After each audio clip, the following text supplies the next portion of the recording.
चलो अब देखेंगे हम लोग कैबिनेट मिशन योजना 1946। उसमें अंग्रेजों ने क्या क्या भारतीयों के संविधान सभा के गठन करने के लिए क्या क्या प्रावधान बनाए थे। समझ में आ रहा है? तब लिखेंगे हम लोग कैबिनेट मिशन योजना, कैबिनेट मिशन योजना 1946। मैं बताया था इसका नाम कैबिनेट मिशन क्यों पड़ा, ठीक है ना। अब ध्यान देना, कैबिनेट मिशन योजना 1946 ये आपका आया भारत 24 मार्च 1946 को, ठीक है। 3 लोग लेकर के आए थे। इसमें टोटल कितने सदस्य थे? कुल 3 सदस्य थे। यहां पर लिखूंगा मैं, कुल 3 सदस्य। एक थे आपके सर पैंथिक लॉरेंस, ठीक है। एक थे आपके ए वी अलेक्जेंडर, ठीक है। और तीसरे थे आपके कौन? Cripps, sir Stafford Cripps. कौन? Sir Stafford Cripps. समझे? अच्छा, पैट्रिक लॉरेंस इस मिशन योजना के क्या थे? अध्यक्ष थे। समझ आया कि नहीं? अब ये लोग लेकर के आए। अब इसमें बहुत सारी प्रावधान थी। पहला नियम मैं बता रहा हूं, इसमें लिखा गया था, नियम क्या था कि भारतीयों की संविधान सभा क्या होगी? कहा गया है कि भारतीयों की संविधान, मैं इसे लिख रहा हूं संविधान सभा, मैं डायरेक्ट संविधान सभा लिख रहा हूं।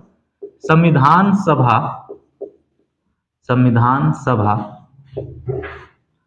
क्या होगी? आंशिक निर्वाचित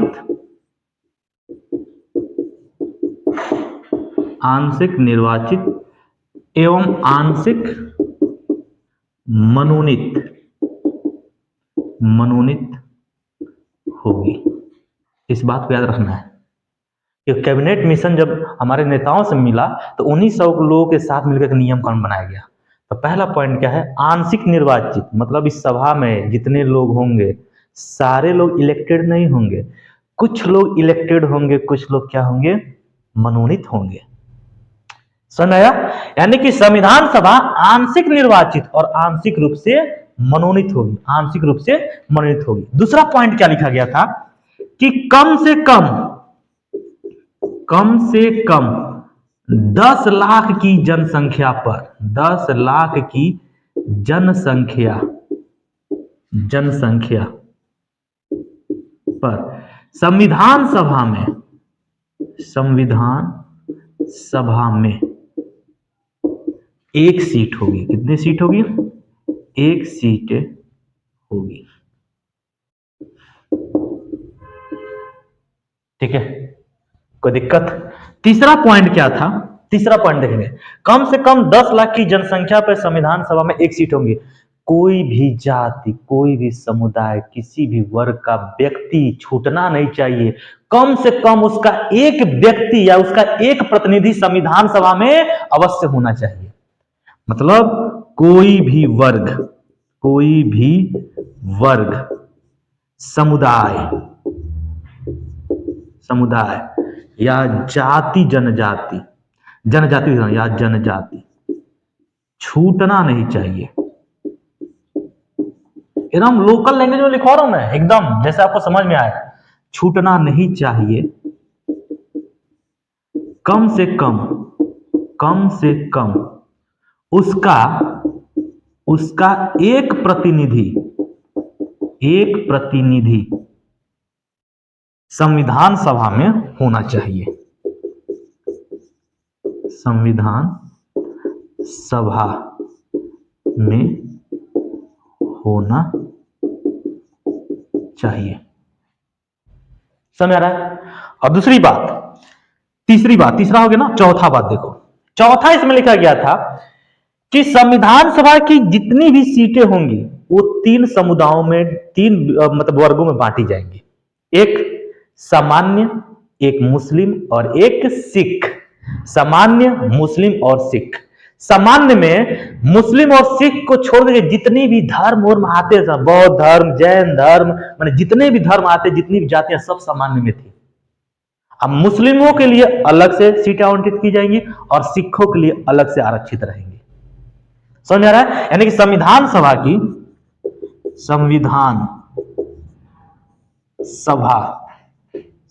सभा की सीटें तीन समुदायों में या तीन वर्गों में, समुदाय में वर्ग कहेंगे तो अच्छा रहेगा, तीन वर्गों में विभाजित होंगे।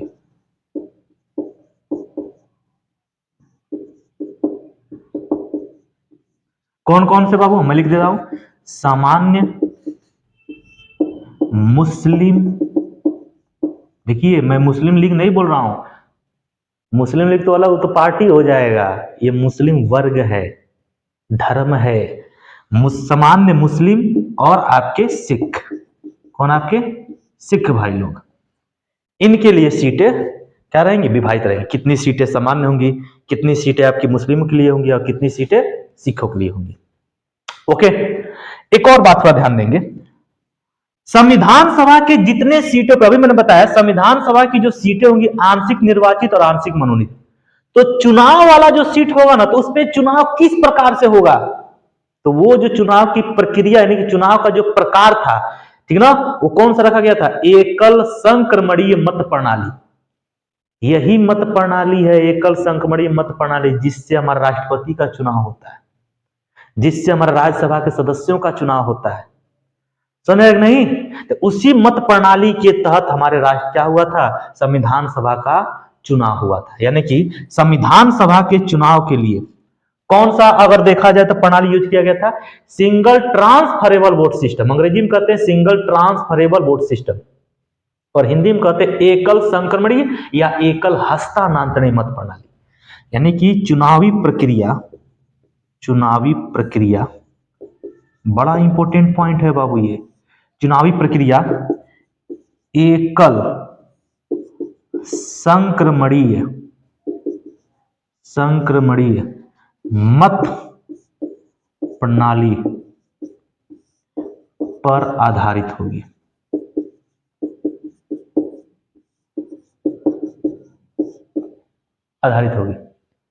वैसे अगर इस मत प्रणाली की बात किया जाए तो पहली बात इसे अंग्रेजी में क्या कहते हैं, मैं पहले इसको लिख देता हूं फिर समझाता हूं, single transferable vote system. Okay, समझ आया कि नहीं? ठीक है, अच्छा देखो मत प्रणाली क्या होता है, चुनाव की बात कर रहे हैं थोड़ा सा, अब ध्यान देना। भारत की अगर बात किया जाए ना, तो भारत में अगर देखोगे तो दो तरीके से चुनाव की प्रक्रिया होती है, दो तरीके से चुनाव होता है। एक होता है first past the post system और दूसरा होता है एकल संक्रमणीय मत प्रणाली। दो तरीके से चुनाव होता है। एक प्रक्रिया है, मतलब एक चुनाव की जो विधि है या जो मत प्रणाली है उसे कहते हैं first past the post system, अंग्रेजी में कहते हैं अग्रताही विजेता, और जो दूसरा वाला चुनाव की प्रक्रिया उसे कहते हैं एकल संक्रमणीय मत प्रणाली। ये दोनों भारत में होता है, यूज होता है।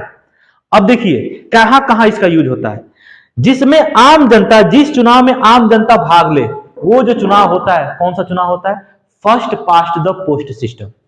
जिस चुनाव में आम जनता वोटिंग करने जाती है, अंगूठा लगाने जाती है या ठप्पा मारने जाती है, वो चुनाव की प्रक्रिया क्या होती है, first past the post system होती है। और जिस चुनाव में जनता के द्वारा चुने गए प्रतिनिधि भाग लेते हैं, एग्जैक्ट जनता चुनाव भाग नहीं लेती है, उनके द्वारा जो प्रतिनिधि चुना गया है, जनता के द्वारा जो चुना गया प्रतिनिधि है ना, वो चुनाव में भाग लेगा, तो वो चुनाव की प्रक्रिया क्या कहलाएगी, एकल संक्रमणीय मत प्रणाली। जैसे मैं एक एग्जांपल से समझाता हूं, देखो एक बात बताओ, कौन कौन से चुनाव में तुम लोग वोट किए हो? अगर देखोगे तो आप देखोगे कि लोकसभा के चुनाव में, भाई लोकसभा के सदस्यों को चुनते हैं कि नहीं, लोकसभा के चुनाव में आप वोटिंग किए हैं, विधानसभा के चुनाव वोटिंग किए हैं, प्रधानी के चुनाव वोटिंग किए हैं, वार्ड सदस्य के चुनाव वोटिंग किए हैं कि नहीं? तो इस जो चुनाव है ना, किसके द्वारा चुना जाता है, ये सब जनता के द्वारा प्रत्यक्ष रूप से चुना जाता है। इसलिए जो चुनाव है ना, इस चुनाव की जो प्रक्रिया है ये कहलाती है, ये क्या कहलाती है, single first past the post system, अग्रताही विजेता पद्धति कहलाती है। समझ आ रहा है? लेकिन एक बात बताओ, क्या राष्ट्रपति के चुनाव में तुम लोग वोटिंग किए हो? नहीं। राष्ट्रपति के चुनाव में कौन लोग भाग लेते हैं? 3 टाइप के लोग भाग लेते हैं। पहला, संसद के दोनों सदनों के निर्वाचित सदस्य। दूसरा, राज्यों के विधानसभाओं के निर्वाचित सदस्य। और तीसरा, दिल्ली और पौंडीचेरी के भी विधानसभाओं के निर्वाचित सदस्य। ये लोग सब राष्ट्रपति के चुनाव में भाग लेते हैं।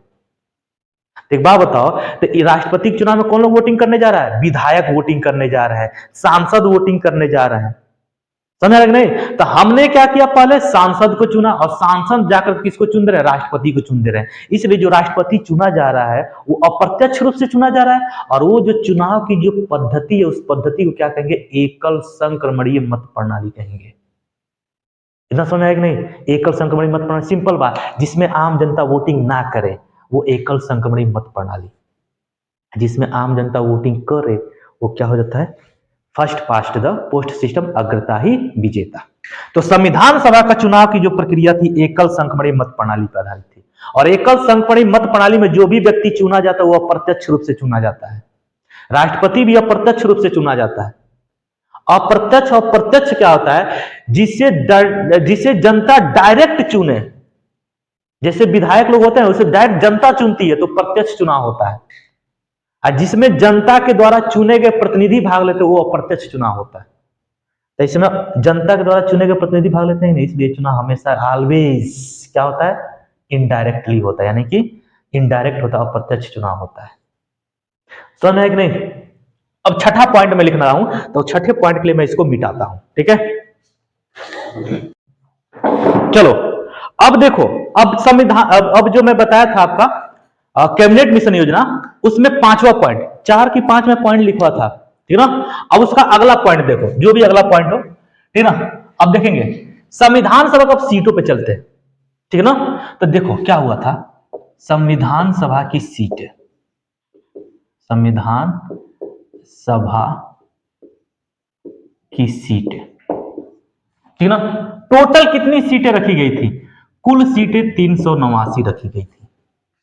और अभी मैंने बोला है कि टोटल सीटों पे चुनाव नहीं होने वाला है। मैंने पहला पॉइंट लिखा है कि कुछ सीटें क्या होंगी? निर्वाचित होंगी, कुछ सीटें मनोनीत होंगी। तो कितने सीटों पे चुनाव हुआ मैं लिख रहा हूं, देखेंगे। 292 प्लस 4 इक्वल टू 296। थोड़ा मैं इसको नीचे लिख रहा हूं, थोड़ा ध्यान देना, मैं ऐसे लिख रहा हूं थोड़ा सा। 292 प्लस 4 इक्वल टू 296। 292 जो सीट था ना, ये आया था 11 ब्रिटिश प्रांतों से। ब्रिटिश प्रांत, उस समय भारत में 11 ब्रिटिश राज्य था, और जो 4 गो सीटवा था वो आया था कमिश्नरी प्रांत थे। उस समय भारत में कमिश्नरी को यूनियन टेरिटरी आप लोग कहते हैं, केंद्र शासित राज्य, उसमें 4 गो था। इसमें डायरेक्ट गवर्नर का शासन होता था। आज वर्तमान में 8 गो केंद्र शासित राज्य है, उस समय 4 गो था। तो 4 यूनियन टेरिटरी से आया था, समझ रहे ना?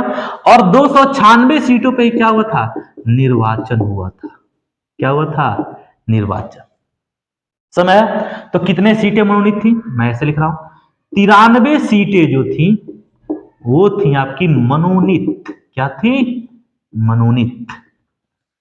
किसके लिए मनोनीत थी? देसी रियासतों के लिए, देसी रियासतों या राजा रजवाड़ों के लिए, राजा रजवाड़ों के लिए।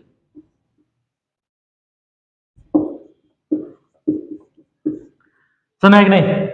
तो अब आपसे प्रश्न क्या पूछेगा संविधान सभा की कुल कितनी सीटें थी? 389। संविधान सभा की कितनी सीटों पे चुनाव हुआ था? 296। संविधान सभा कितनी सीटें मनोनीत थी? 93। किसके लिए थी? अरे जो छोटका राजवा महाराजवा थे सब, नवाबवा थे सब, उनकी रियासतों के लिए, राजा रजवाड़ों के लिए। किसके लिए? राजा रजवाड़ों के लिए। क्योंकि भारत में उस समय 2 प्रकार के स्टेट थे। एक तो ऐसा स्टेट जिसमें डायरेक्ट ब्रिटिश शासन कर रहे हैं सब, और एक ऐसा स्टेट था जिसमें ब्रिटिश और जनता के बीच में छोटे छोटे देसी रियासत आ जाते थे। उनके लिए 93 सीटें रखी गई थी। अच्छा, अब प्रश्न आपका यह आना चाहिए कि सर ये 389 सीटें हैं, ये 389 अजीब नंबर है कि नहीं? एक नंबर और ले लिए रहते, 390 कर लिए रहते। ये 389 ही क्यों हुई, इसके पीछे का भी कारण है। अब देखो 389 क्यों, इसका कारण मैं बताता हूं। देखो हुआ ये कि जुलाई, पहले क्या हुआ था, 19, हम जानते हैं कि लॉर्ड मेयो के समय से जनगणना क्या हुआ आपका स्टार्ट हुआ, और लॉर्ड रिपन के समय से पहली बार 10 की जनगणना हुई। जब लॉर्ड रिपन गवर्नर जनरल बना तो उस समय पहली बार भारत में जनगणना हुई, 10 की जनगणना, ठीक ना। तो वहीं से 10 की जनगणना यार, मतलब 10-10 साल पर जनगणना स्टार्ट हुआ लॉर्ड रिपन के समय से। तो 1940 में क्या हुआ था आपका, भारत की जनगणना हुई। जनगणना गणना गणना जनगणना हुई, ठीक है, 1940 में। और उस समय भारत की जनसंख्या कितनी थी, लगभग 40 करोड़। कितनी थी, 40 करोड़।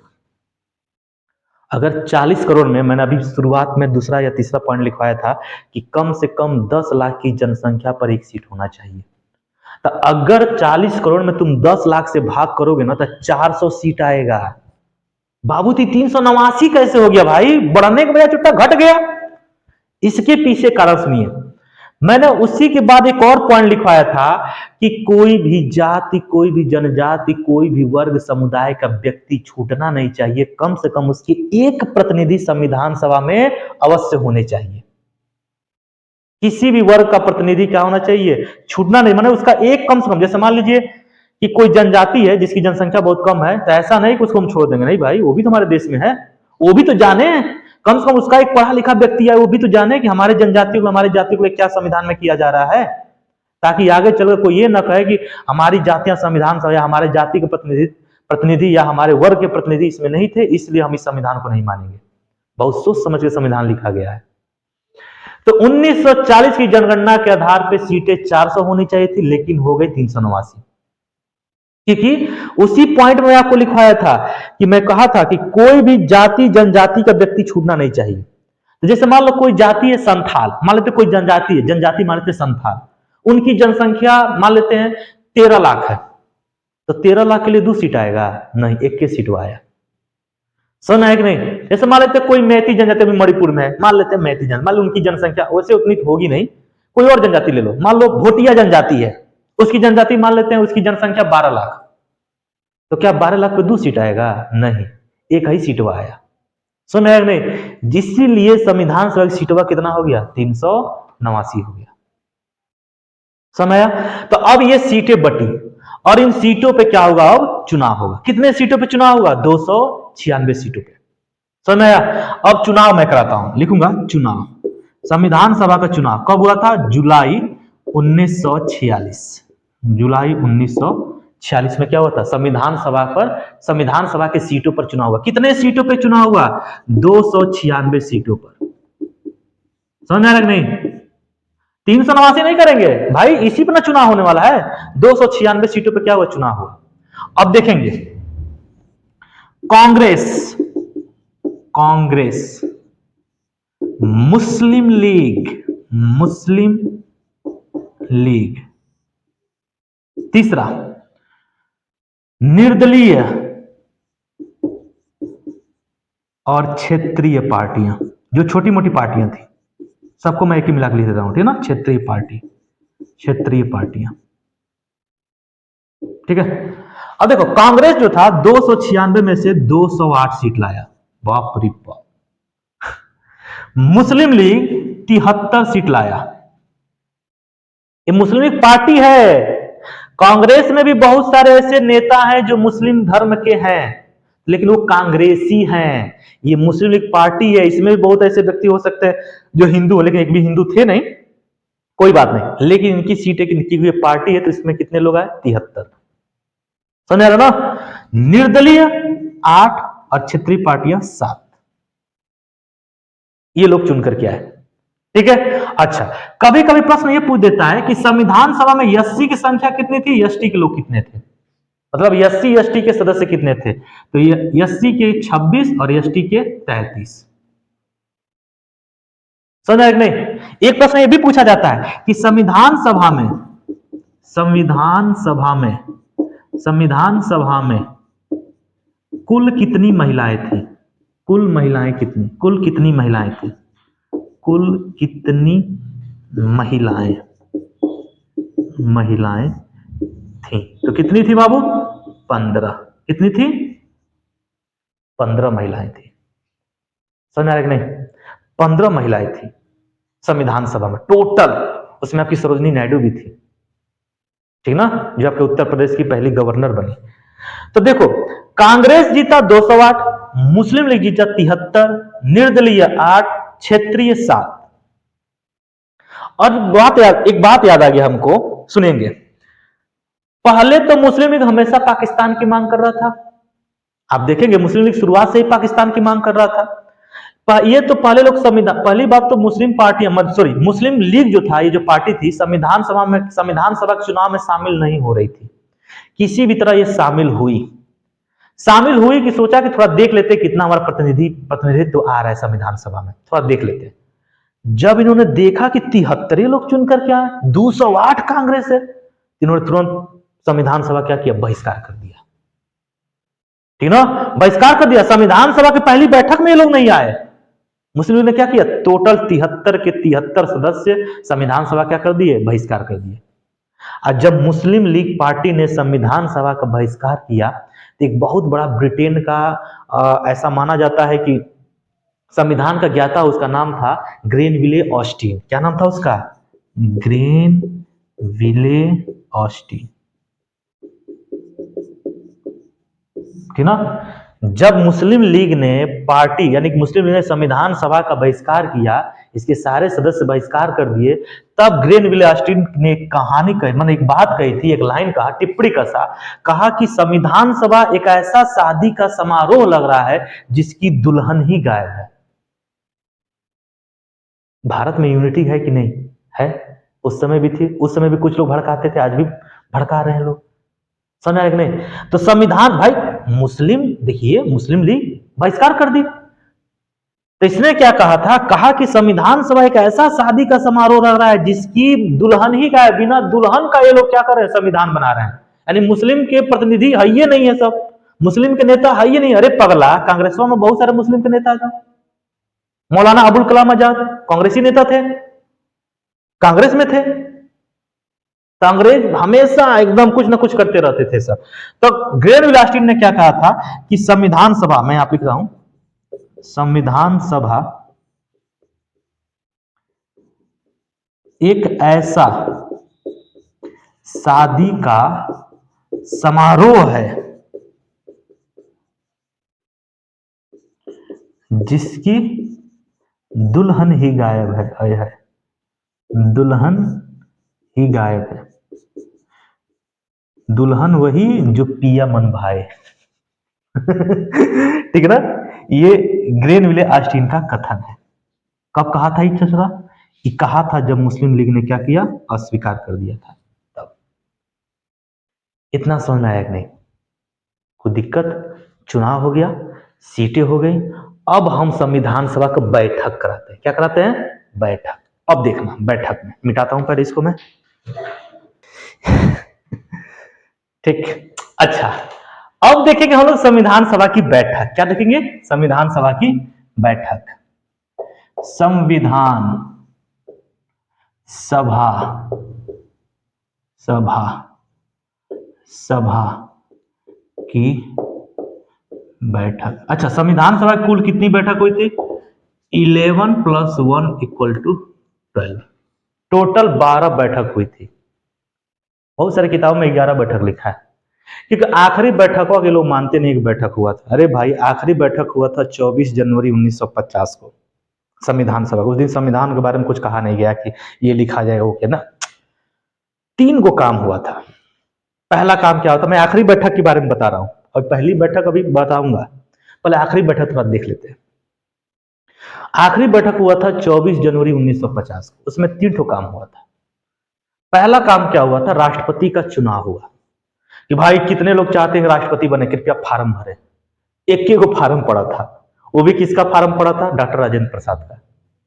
और डॉक्टर राजेंद्र प्रसाद सर्वमानित क्या हुए थे? निर्वाचित हुए थे राष्ट्रपति के पद पे। समझ आया? दूसरा काम क्या हुआ था? राष्ट्रीय गीत को अपनाया गया, और तीसरा राष्ट्रीय गान को अपनाया गया। तो ये हुआ था आखिरी बैठक में। इसलिए टोटल देखेंगे एनसीईआरटी बोलती है 12, कितनी? 12 बैठकें हुई थी। ठीक है ना। अब देखेंगे, एक प्रश्न ये भी पूछता है, एक प्रश्न ये पूछता है कि संविधान सभा का गठन कब हुआ।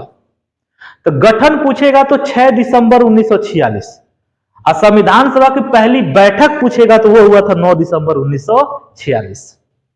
समझ नहीं? तो संविधान सभा गठन में लिख दे रहा हूं, गठन यानी कि संविधान सभा का गठन कब हुआ था, 6 दिसंबर 1946। अब बन के रेडी हो गया, कितने लोग आ गए, सारा चीज हो गया।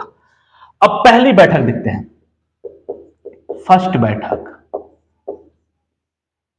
संविधान सभा की पहली बैठक कब हुई थी, 9 दिसंबर 1946, सुबह के 11 बजे। ठीक ना। बिग बॉस चाहते हैं कि आप जल्दी उठें सुबह के 11 बजे, ऐसे देखते हो कि नहीं, ऐसे बिग बॉस बोलते हैं। तो 9 दिसंबर 1946 को संविधान सभा क्या हुई, बैठक हुई थी। अच्छा, कहां हुई थी भाई, गांधी जी घर पे हुआ था? नहीं, संविधान सभा की बैठक हुई थी, कहां हुई थी वो, काउंसिल चैम्बर्स, दिल्ली के काउंसिल चैम्बर्स में। अब भाई काउंसिल चैम्बर्स है क्या? अरे भाई, जो वर्तमान का संसद देख रहे हैं ना, जो वर्तमान का जो संसद देख रहे हैं, उसी को पहले काउंसिल चैम्बर्स कहा जाता था, यानी कि वर्तमान का संसद आप कह सकते हैं। ये जो नौका बना उसकी बात नहीं कर रहे, तो मोदी जी बनवाए हैं, पुराना की बात कर रहे, वर्तमान संसद, ठीक ना, वर्तमान का संसद, काउंसिल चैम्बर्स के या वर्तमान का संसद की है, ठीक ना। और देखिए इसी में क्या हुई थी, बैठक हुई थी। अच्छा, पहली बैठक में कुल कितने लोग भाग लिए थे, तो कुल 207 सदस्यों ने भाग लिया था। कुछ किताबों में 211 लिखा है, लेकिन मैं 207 लिखा, तो ये भी एग्जैक्ट सही है। कितने लोगों ने भाग लिया था, 207 सदस्यों ने क्या किया था, भाग लिया था। अच्छा, 207 में से महिलाएं कितनी थी, महिलाएं थी आपकी 9, कितनी, 9 महिलाओं ने भाग लिया था। टोटल महिलाएं कितनी थी, 15 में से 9 ठो महिला पहली बैठक में भाग ले रही है, कोई दिक्कत नहीं ना है, चलो ठीक है।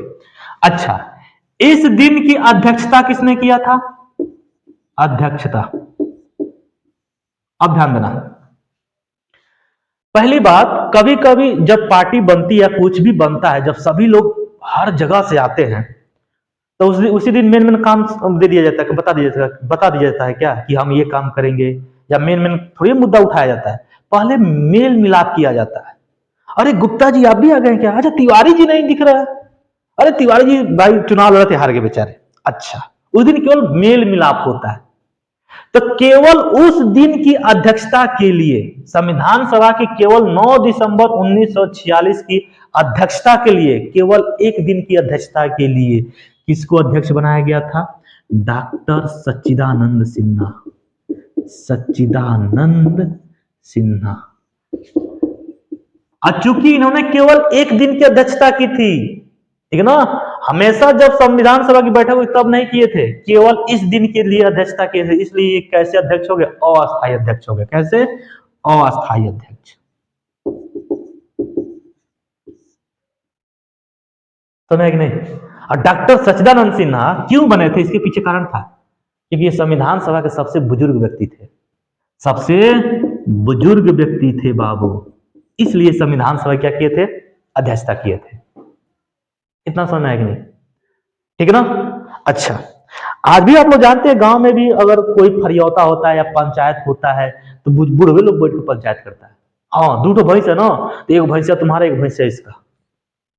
भले आप कितने भी पढ़े लिखे हो, लेकिन गांव में पंचायत वरिष्ठ लोग करते हैं, वरिष्ठता उम्र से तय की जाती है, न कि पढ़ाई से।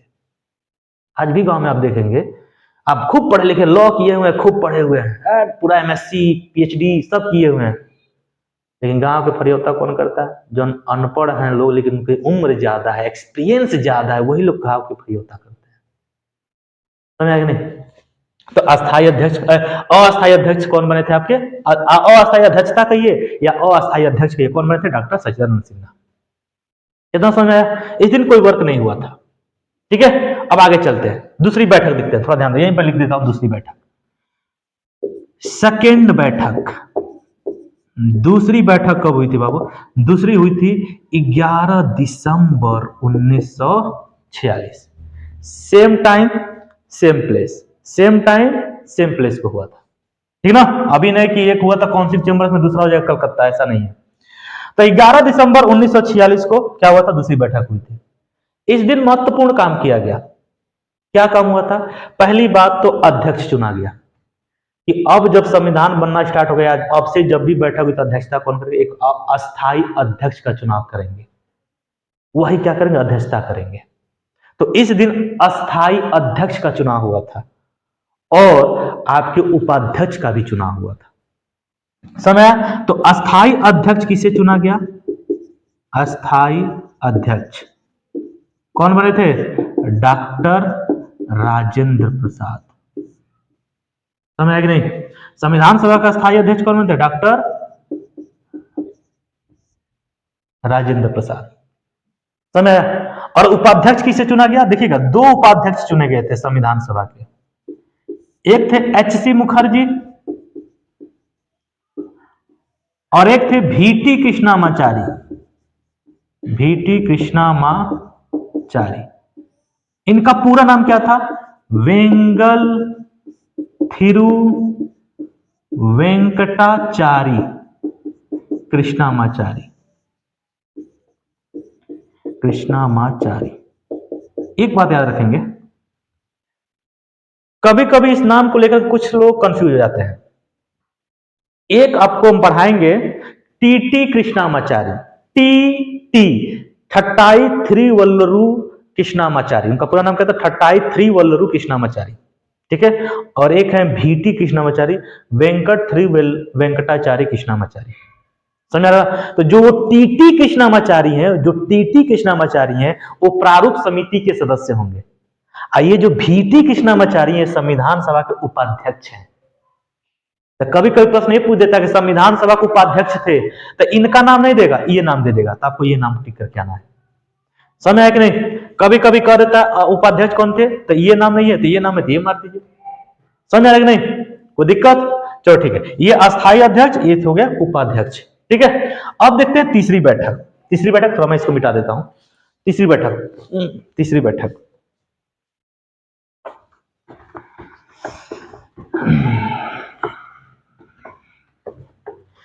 किसी की मुस्कुराहटों पे हो निसार, किसी का दर्द मिल सके तो ले उधार, किसी के वास्ते हो तेरे दिल। ये गाना को बहुत अच्छा लगता है। तेरे दिल में प्यार जीना इसी का नाम है। शाहरुख खान। हाँ?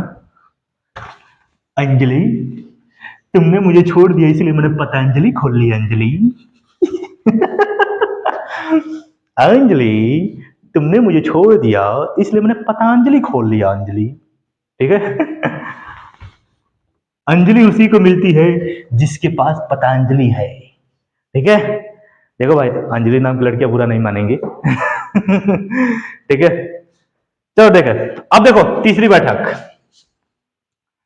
थर्ड बैठक देखेंगे। तीसरी बैठक, ये जो बैठक हुआ है ना बाबू, अरे बाबू, मार धाड़ एकदम से भरपूर है रे, ये खतरनाक साउथ का फिल्म है ये। वही तीसरी बैठक। अब देखो, ये हुआ था 13 दिसंबर 1946। अब यही सब संविधान लिखने की प्रक्रिया चालू होगी। अब यहीं से सारी चीजें बटेंगी, समितियां मितियां सब बटेंगी, कौन समिति में कौन अध्यक्ष होंगे, सारा चीज। पहले तो प्रस्ताव आया, ठीक है ना। देखो क्या हुआ था, पहले शुरुआत से बताते हैं, सुनो। 13 दिसंबर 1946 को समय था 11 बजे। 11 बजे बैठक होनी थी, सब लोग आ गए थे।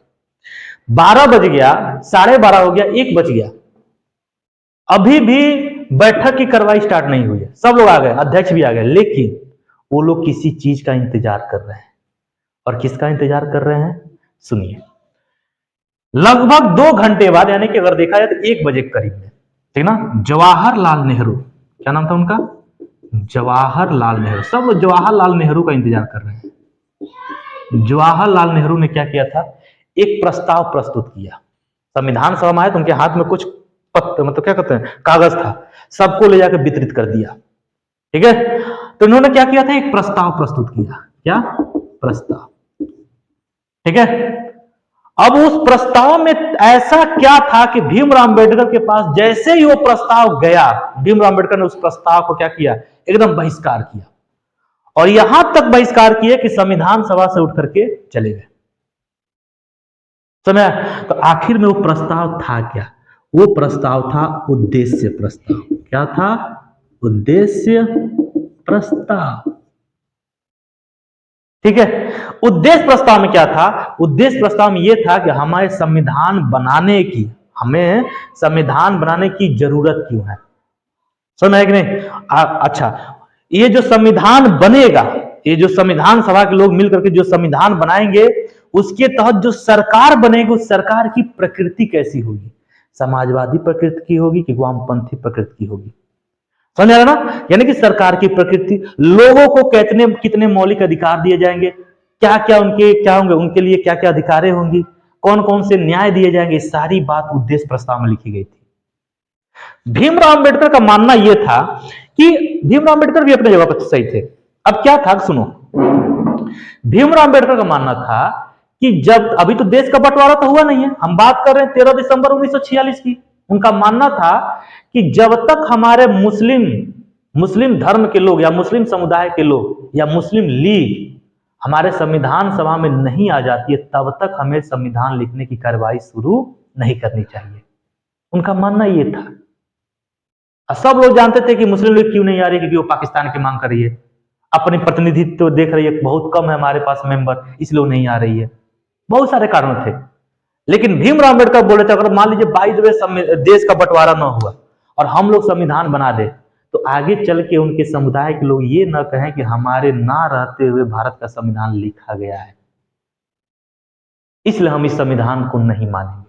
ताकि कोई संविधान पे उंगली ना उठाए, इसलिए भीमराव अम्बेडकर ने क्या किया, अभी संविधान यानी उद्देश्य प्रस्ताव क्या किया था, खारिज किया था। अब प्रश्न यह है कि भीमराव अम्बेडकर थोड़ा मुस्लिम लीग के पक्ष में रहते थे। हाँ, ये ऐसा नहीं कह सकते कि वो जो बातें कहते थे उनका समर्थन करते थे, ऐसा नहीं है। लेकिन उनके पक्ष में क्यों रहते थे? क्योंकि अगर देखा जाए तो ये मुद्दा जुड़ा हुआ है, मतलब भीमराव अम्बेडकर मुस्लिम लीग के पक्ष में क्यों थे, ये मुद्दा जुड़ा हुआ उनके चुनाव से। अगर आप देखेंगे भीमराव अम्बेडकर जो है ना, भीमराव